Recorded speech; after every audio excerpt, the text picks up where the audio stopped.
Pope Francis, born Jorge Mario Bergoglio, has died at the age of 88.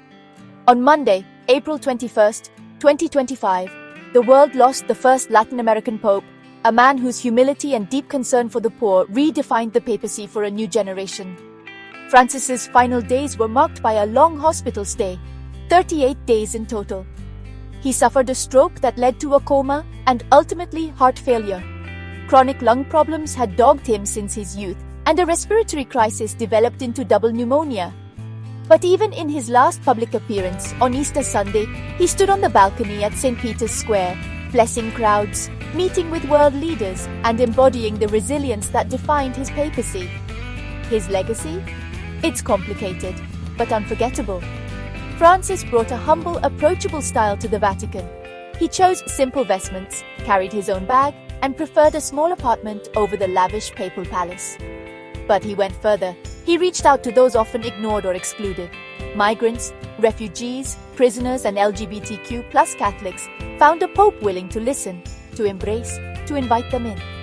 He emphasized mercy and inclusion, not just in words but in action, traveling to some of the world's poorest countries and always placing the marginalized front and center. Francis also pushed for change inside the church. He declared the death penalty inadmissible, called the possession of nuclear weapons immoral, and made history by appointing women to key Vatican positions. But his reforms sparked controversy. Critics on the right accused him of straying too far from tradition, especially when he allowed priests to bless same-sex couples or signed an agreement with China on bishop nominations. And his response to the sexual abuse crisis, especially in Chile, drew harsh scrutiny. Through it all, Francis stayed true to his roots. Born in Buenos Aires in 1936, he joined the Jesuits at 21 and always kept a soft spot for his beloved San Lorenzo soccer club and the opera. He never lost sight of the idea that faith should move us toward compassion and justice. 12 years ago, on March 13, 2013, the world watched as he stepped out onto that Vatican balcony.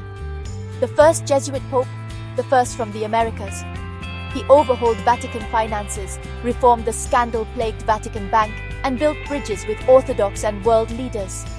Now, as the bells toll in Rome, the Church enters a period of mourning. Pope Francis will be laid to rest in a simple tomb at St. Mary Major Basilica, marked only with Franciscus. A conclave will soon begin to select his successor. But for millions, Catholic or not, Francis leaves behind a legacy of humility, courage, and hope.